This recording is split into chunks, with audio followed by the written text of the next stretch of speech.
Hello, everyone, and welcome to 1,000 African Voices, the mining edition, where we get to go around the continent and find practitioners in the mining sector who are making waves, people who clearly enjoy their careers within the mining space.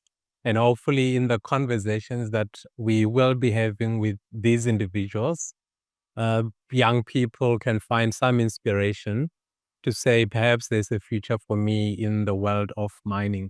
Today, I am delighted to introduce Mr. Ian Chauke. Ian, welcome to 1,000 African Voices. Yeah, good day. Let's all to all listeners, people of the South and all over Africa and globally.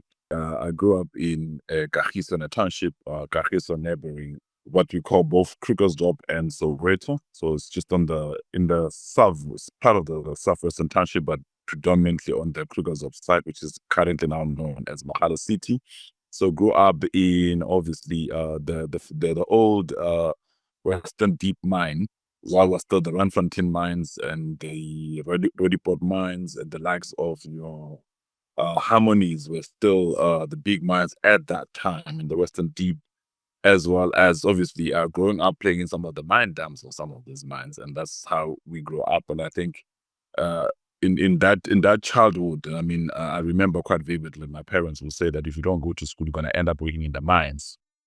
So we went to school because we wanted not to work in the mines. Right? So I think grew up at a time where being a doctor and being a teacher and being a policeman was one of the most popular jobs. I mean, being a doctor would be now the job, right? I think that was what it was at that time. And I think later on in the stage, we started hearing things like, oh, there's accountants, there's auditors, all those are big terms. So now eventually then the word engineer started coming in, that there's such a thing called as a mining engineer and civil engineering. So I think I came into the mining space at the time when the first bridge, the Nelson Mandela Bridge, was being built. So obviously the excitement for me at that time was like, oh, I want to be a civil engineer and start building bridges. So yeah, I was like, okay, maybe I should look into civil engineering, which of course was my first career choice to become a civil engineer. But I got rejected. I think the excitement of building bridges that connect people would have been the first career move. Right? But however, I've realized that just by virtue of my current and the things that I do in the social media space, I am actually building bridges. But now these are not as physical bridges like the civil engineer will still be doing. So I think perhaps I did not understand that part of me that I've always wanted to connect people in so many ways. Uh, Eventually, I got accepted in the University of Johannesburg for mining engineering. So I started in as a mining engineer. And I think in the interview that I had with by then Peter Nortonbart, who was the HOD, he interviewed me. So likely I had read the history of mining, like I had taken him through the history of the whole entire mining in Johannesburg, how gold was formed and so forth. And he was so amazed that someone like me who really knows that much history. But he didn't know that I had to spend the whole 2 weeks reading, doing research on books and library to read about mining before I started mining. So that I came with that. I came in the volume of the books written about mining to that interview session. And they asked, why do you want to do mining? And I take him through the book, right? So yeah, so that's basically what defines my early childhood. So how many you will know that they're just a stone throw away distance from the house where I grew up from? And then also, when you needed to go to Randfontein, the time office of Harmon was always a reference. I think Bongweni was still the shaft back in the days. And Kagiso itself has a couple of mine dams from the Randfontein operation. So we grew up playing in the mine dams. And I think there was a term there called ducktailers. We used to say the word ducktail, the motorbike clubs, Back then the motorbike clubs were predominantly white. So they used to go and ride in this mine dam. So when they are there, we always used to be scared. Oh, the ducktailers are there. So you had to run away before the ducktailers got you. But yeah, I mean, that's just some of the excitement of the early childhood. Yeah, fast forward to now, started mining and are now driving past these mine dams. I'm thinking, oh, but basically these mining dams are still with gold, given the fact that, I mean, you look at the processing system many years ago was not right. So set up to study mining engineering in the University of Johannesburg. So the first thing that I wanted to do, I think at that time when the MPRD of the Mineral and Petroleum Development Act was started up, there was this notion that all mines need to pay in advance some cash funds in order for allocation for rehabilitation. And I thought to myself, oh, maybe I must just buy these mine dams and rehabilitate them and create more space in developing Joburg towards the west, or perhaps towards the south, towards the north. I mean, if you look at typical North Gate, where that's where your mine dam sort of starts from that portion going towards the Soweto and the Dobsonville side and Kagiso. So I thought, oh no, I'm now gonna, as a mining engineer, I'm gonna sort out this mining dam issue. So I spent a lot of time studying mine dams and how to manage mine dams. I have not even started the project as yet, but it was becoming a passion of mine. Yeah, fast forward, so I started at Extractor Coal as a junior mining engineer. It was a cultural shock to realize that you can blast all underground. And the bottom pillar, man, when I heard that blast, I thought the whole underground would crash on me. It was a scary experience. But yeah, I got used to it. And then, after spending some time in the coal mine, I decided, nope, I want to be a gold miner. So I sort of then made my way out to the metal mines and started then the metal, got my blasting certificates in the gold fields or mine. And then I had passion for gold, and subsequent to that, moved to South Deep, where I started learning how to operate machines. I've literally operated machines. I know how to drill, I know how to load LEDs. So for me, it was excitement, and I think perhaps what makes me all-rounded mining is that no one can tell me how to operate machines. I mean, even currently at work, when I go underground and I make an station, I tell these guys, I can do it better than all of you.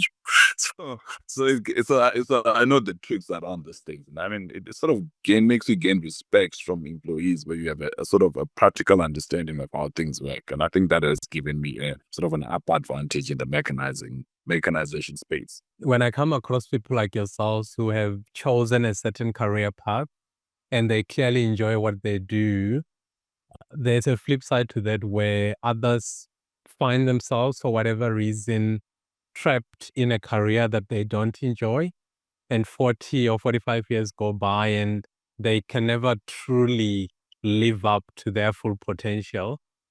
What do you think it is about you that makes you truly, clearly enjoy the mining space? And suppose you've touched on some aspects, such as connecting people, because mining at its core is a people's business.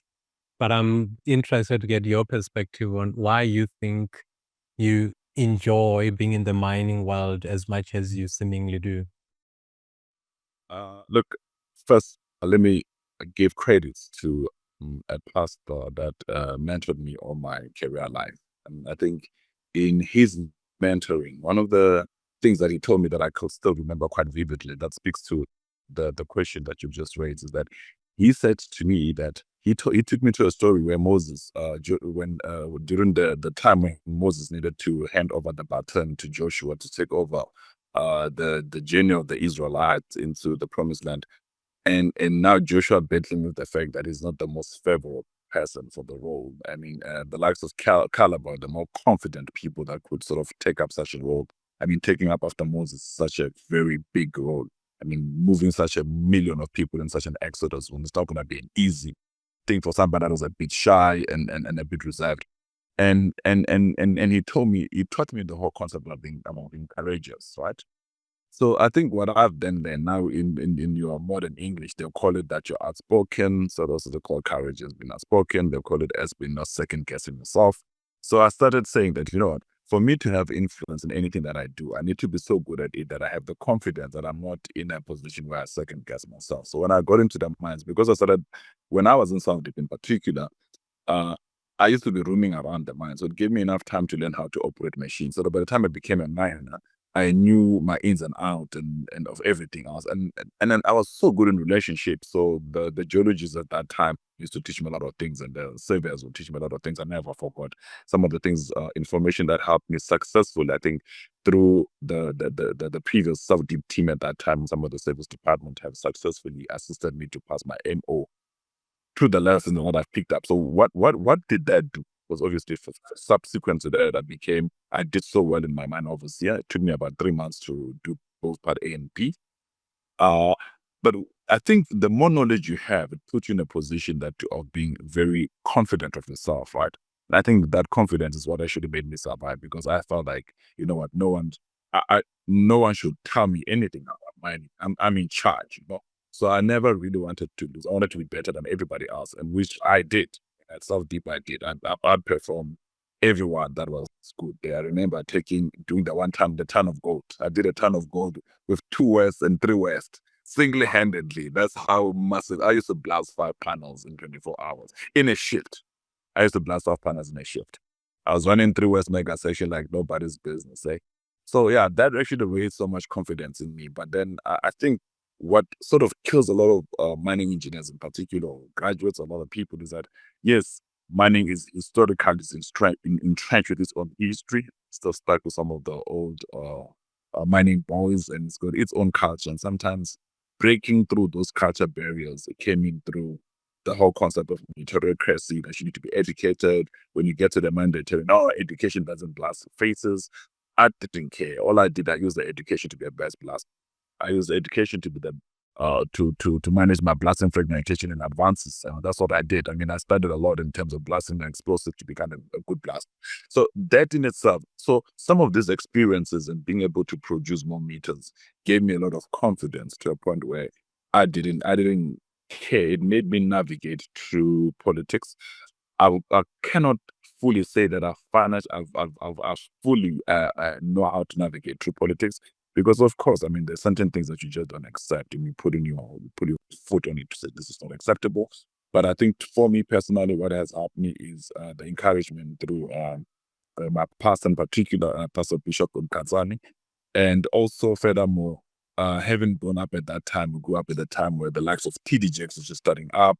We know we gotten used to the Creflo dollars, and then TDJX came up, and he was so motivational. So I think listen to some of his snippets, him and Eddie Long and Dr. Mars, RIP Dr. Mars, RIP Eddie Long. So yeah, I think they sort of built my courage in terms of spiritual, and grown up in terms of it being a very strong person and a very strong man. And my mother as well, you know, who obviously played a lot of input in terms of, I never used to get enough time to play soccer because I was beaten each and every day to master mathematics. I had a love and hate relationship with maths. It was the abuse that I went through, where my mother had a sandboard next to me to say, "Yeah, how do you do these fractions?" Because she would go into my mother would, when we come back from school, she would go through our books and see whether we're performing at school or not. The moment she sees that you're not performing, you are not gonna leave that house. Yeah, it's gonna be tears. And at that time, the guys are waiting at the gate to say, "Oh, this big speak, we're playing that to 50 cents. The first one to score, I go, wins." Yeah, I sort of missed that. You see, I could have ended up being a football player. Look at how much Messi and Ronaldo are making. I could have really often. I was sitting down doing fractions and solving X and Y. And yeah, I mean, the X and Y is what actually got me to qualify in university in terms of the spec that was required. And yeah, here I am first of all. So yeah, I think it is about it is about courage, and I think with knowledge and investment in knowledge comes courage, you know. So I think to the young people, I say, read a lot, know your story, know your part, so that it doesn't matter whether a crowd of people agrees with you and agree with you. But if you know your space, if you know who you are, if you knowledge it, you're more confident in. I'm not saying you need to be a master of everything. That's just but gain the confidence through information, the right kind of information, and be able to process it properly to make decisions. Having been in the mining sector now for as long as you have, if I'm a young person watching this today, what would you say are maybe some aspects that you're never taught in class that you experience when you get to the mine? Maybe some things that you wish you had known before joining the industry.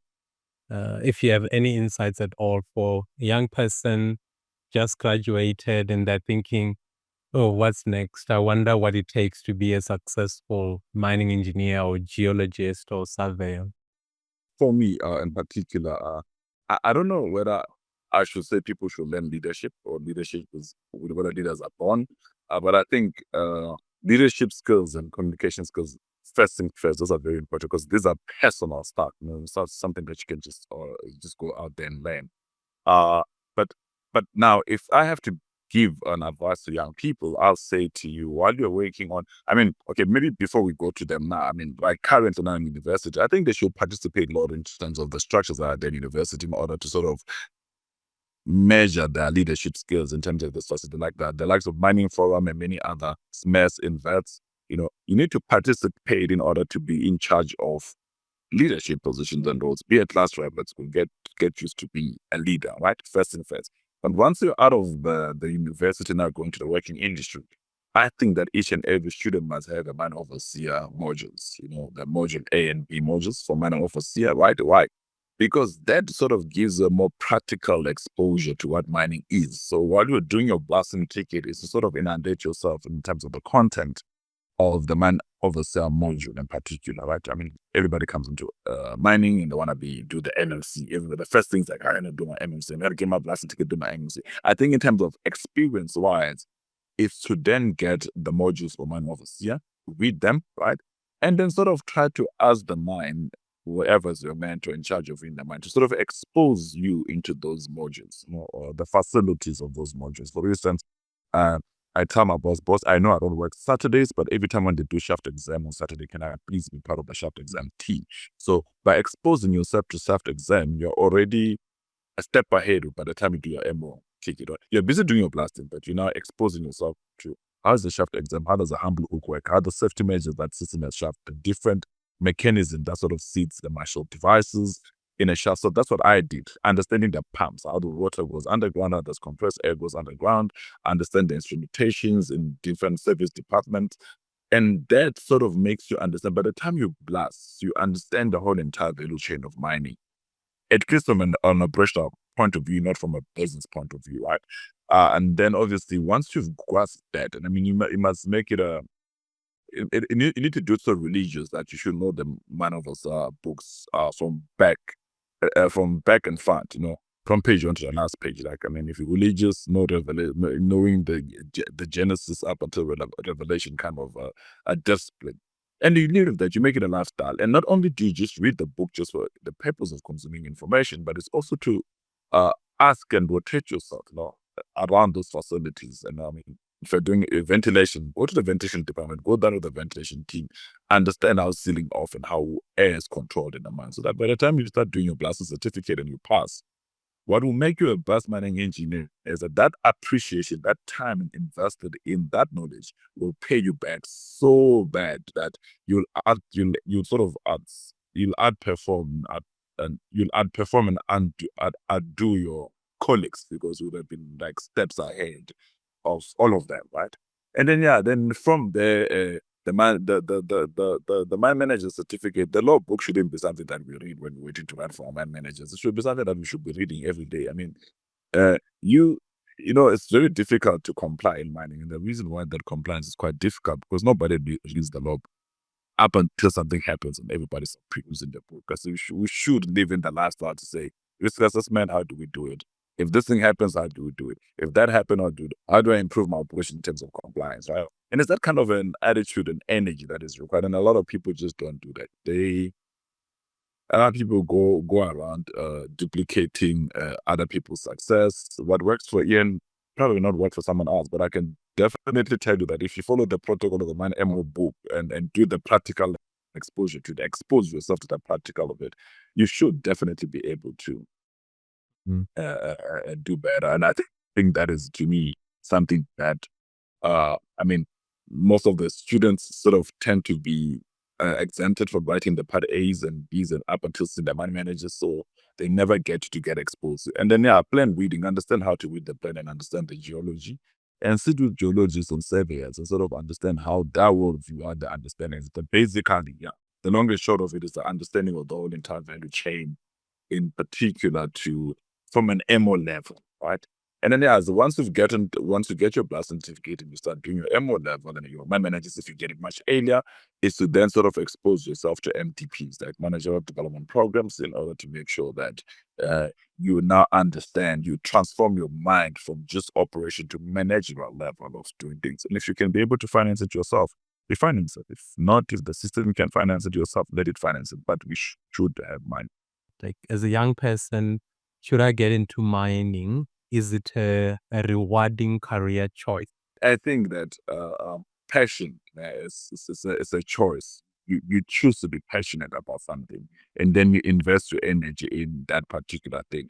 I think is mining the mining of the future. Not really, but however, it plays a critical role in the future. Why? Because as we're moving AI, as we're moving electronic cars, is now the understanding of you know, like you're a geologist, right? You have a particular way of doing things as a geologist, right? I can tell you right now, you could I sat with mining engineers at Copper Leaf, and I was telling them that this place is called Copper Leaf because it's built on copper. And you were telling them the whole entire ore body, how the copper ore body moves from the whole entire uh, Copper Leaf estates into Ultrashvolt, and there's some portion being gold, and it extends into the Athabius portion where it starts becoming a platinum.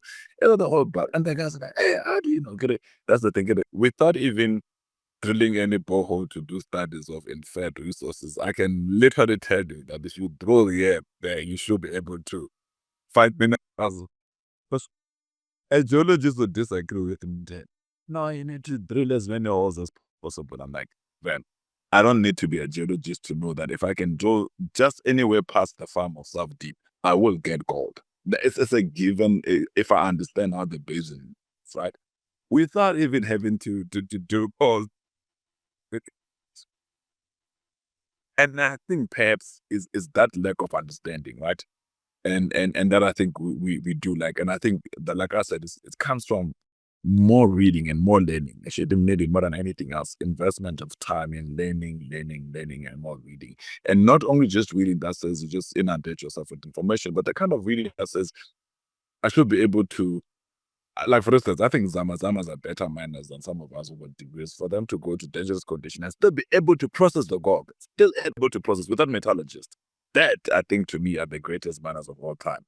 Self-taught, and at one point I wanted to be one, not because of necessarily that I wanted the money, but just to understand the knowledge of hitting this thing and be able to process it in the way they process it without all the complex things we have in the mind and still be able to make a living out of it. I think that is incredible. And I'm saying this is incredible in a sense that I'm sensitive to how it is in South Africa in particular, because why? Still don't understand why don't we have artisanal mining? We don't have enough shafts in the country to accommodate all the graduates from the tags and all the universities. We still not start looking into investment into artisanal mining very quickly. But before we get to that, perhaps we need to discuss the issues of border issues, whether how good are we controlling our borders, because you don't want a system where that, if it comes into place, it sits in the hands of our neighboring countries, right? So you want it to sit in the hands of the current mm, mining engineers. That let's expand our knowledge outside of just shops and start looking at artisanal mining and see how that can be formalized, right, from the GMRE's perspective, from the government perspective, in order to make sure that it creates an economy of itself, which it is already, as we've seen people risking their life in it. That so that we can be able to what to encourage some of the mining engineers that don't have the sort of the tenacity to deal with the deep level mining. They could go in the expansion mining of mining artisanal mining, if it is formalized properly. I think perhaps it's to see South Africa going in that direction. Why? Also to look at rare earth minerals. I mean, potentially that's things that we need to look at. The future metallurgists of this world should be looking at how do we process lithium. I mean, if you're gonna go electrical, and I mean, it also opens the market. So why can't we start making our own cars in South Africa? And looking to lithium batteries and start mining on rare earth minerals. And there's a whole lot of them. The whole Pietermaritzburg, you're a geologist, the whole entire Pietermaritzburg and the Maritzburg region is sitting with, that's where all your rare earths are sitting in. That's literally the equivalent of a bushveld complex in terms of lithium and rare earth minerals. And guess what? Is it been explored? Are you going to be able to move people out of Copper Leaf to mine out that copper? Perhaps no, but right, but it is there, right? And that is one. Secondly, if you remember the incident that happened in Chile, where how many miners were trapped? Not like about 4 miners that were trapped on that ground. The whole war stopped to save 4 miners. How many miners die in South African gold mining in all over Africa that get trapped? Nobody literally bothers. I mean, the Lily incident is particular one. and the ones that are stuck carriers, the stuff for Genesis, but the legal miners, is the world stopping to say them no? But the miners in Chile, the whole world stopped. Why? Because the Chile value of copper is pegged to the skill of a miner, whereas the value of gold in South Africa is not pegged to anything. The value of mining in South Africa is not pegged to anything, not to our skills, not to our degrees, not to our mine manager certificate, not to the black excellence of some of the greatest mine engineers that we've developed. It is not pegged to that, even worse. But in Chile, the whole world, the people will move machines out into the Bolivia borders to get it into Chile to save just for 4 miners. Right? Can you believe the amount of effort that happened there, right? Why? Because when Chileans produce copper and lithium, they're unparalleled in terms of that skill. That's second to none in the world. And they deliver in terms of mass production. Is that the case in Africa? Is that the case in South Africa? No. Because why? We became so good in politicizing mining to a point that mining has just ended up being a game of politics, and it is about productivity and putting this South African gold mines right on top of the hierarchy of the best producers and the best of all metals, right? We have everything, but we're not the best in the world. That's where the problem starts, right? And I think perhaps we need to go and learn something from the people in Chile to have the same attitude that a gold miner should be. I should be able to sit with Zamazamas and be able to process gold. I can't do it. I've never been taught how to do it. I've been taught things in university. Oh no, dense media separation. Submit. That doesn't mean to the guy in the street, right? And that is the practicality that I think we lack in terms of mining. We know of it, but can't do it. If I give you God, it's okay. Yeah, there are processes, Mr. Graduate. No, you're not gonna be able to do it, right? And that is unfortunately why I think perhaps is that if we can be masterminds of what we have, the mineralization and how to mine it and how to, that appreciation, then at least the whole world can peg our minerals to the same way they treat Chile. And I think I now have a better understanding of why on that first interview you had, you were successful is quite evident. Your stories about being a bridge between different people, but also the passion that you have for the sector, applying your skills, but also appreciating the human element of mining. I, for one, have a lot of respect for you for being able to do that. It's very easy to just be a technical guy and aim for those tonnages at the end of the month. So your story, what I'm getting from this is a very human story, but it's not a human story that's centered around yourself. It's a human story that's centered around the community of miners. But I would go as far as saying the community within which you find yourself. So I really do appreciate that. The reason why geologists and engineers, mining engineers, fight every single day, from the time you leave school to the day you retire, it's because the mining engineer will tell you if you go to South Deep, you can drill anywhere and you'll find gold. And the geo will say that makes no sense. You have to model these things and understand the regional geology. But to the mining engineer, it's as simple as drilling a hole. That's why you're always blasting waste and messing up your mine call factor. But on a serious note, Ian, what's your wonder what final thoughts are just in general? Yeah, in general, let me settle that battle for you, right? You, right? Let me settle the survey, geology, engineering, and mining battle, right? The most important person in mining, it's coming from me as a mining person, is a metallurgist, right? Both of us were just giving these things names and minerals, but the person that makes it to become value is the metallurgist. We don't need to argue about it. The value comes from metallurgy. Not me and you can debate the direction from a geologist. We can debate tips. We can debate the top contact, bottom contact, bottom loaded. It doesn't matter, right? Whether I agree or not. But when it gets to the plant, that's the value. It means nothing while it's still in that process. Whether the geologist was right or the engineer was right or the miner was right, it means nothing. But the time it gets to the plant, gets out of it. That's where value starts. So to settle the argument is that metallurgists the most important part of mining. That is the most important part. The rest of us, we can argue and say, at the end of the day, a rock is a rock. If you look at geology, it's about rock formation and how they form and how they, and the mineralogy. That's what all the geologists do, right? It's a rock. Because when the content has been purified, fine, it's done. That's where now the world takes it serious, right? So that battle should not exist anymore. Metallurgists, most important people. You've just made a lot of metallurgists very, very happy. And I think universities now, if a student was undecided on which mining career to take, according to Mr. Chauke, perhaps he should pursue a career as a metallurgist. It's a little bit too late. I would have wished to do it, but yeah. But it is too late, yeah. But the long and short of it, yeah, metallurgists actually create value out of mining. Don't mind just sharing how someone will listen to this and be inspired. How can they find you? Okay. I am on LinkedIn. So yes, LinkedIn, they must find me Ian Chauke at LinkedIn, right?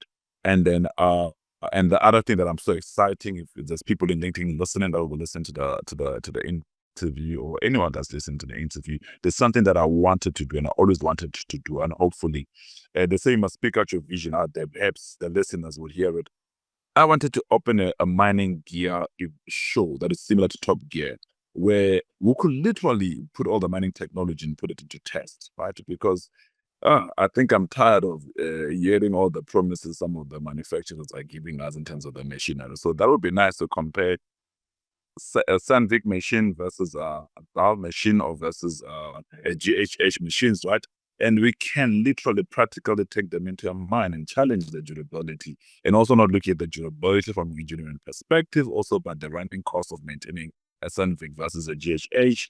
That perhaps, those are the things, the technicalities that we need to talk about. Let's make it a lifestyle so that it shouldn't be difficult to sort of understand mining, because as far as things stand, I mean, the mining is popular for Zamas. More than any, we're not even popular ourselves, right? The legal miners. The illegal miners are more popular than us, because the whole South Africa knows about Zamas, but they don't know about us. They don't know about geologists. They don't know what the hell a surveyor does underground, but they know Zamas, right? So they don't know me. They don't know me and you, right? So I think we really need a tech TV show that did, whether in the form of a YouTube or podcast, where we traveled the whole world and sort of look at machine appreciation at that level and the technology appreciation and why certain things don't work in certain minds. I think it's the application that sometimes sort of gives disadvantages a lot of technologies, because perhaps something that doesn't work in South Deep will work easily at Anglo, right? Perhaps some of the things that don't work at Anglo probably work better in South Deep, but no one is able to check whether which one works where. So it's still being a bit of a trial and error.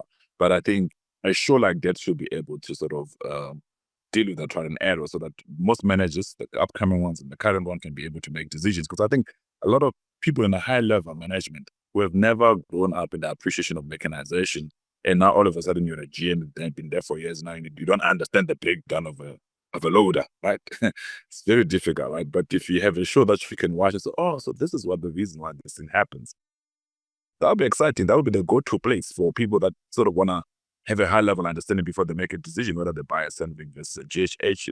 So I think a show like that is required. And I think I want to start one, particularly in open pit mining. You can compare the Volvos and the Panrods and Cats and see which one performs. I've seen excavators that perform the Cat, and I've seen trucks that perform other trucks. So we need to be able to display that and advise that if you're a small contractor, you should rather be going for a bell because of this or that, right? So that's what I think we need to do. And also, who said we cannot be influencers in mining? For people that just don't have the energy, the strength to be navigating through politics, if you got a voice, let's use that voice to be able to sell this product and make sure that the right equipment goes to the right mine, right? That's just basically what I think should happen.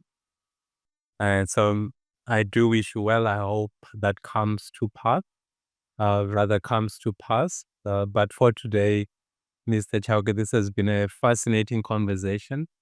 We set off on a path to educate and empower particularly young people who have an interest in mining.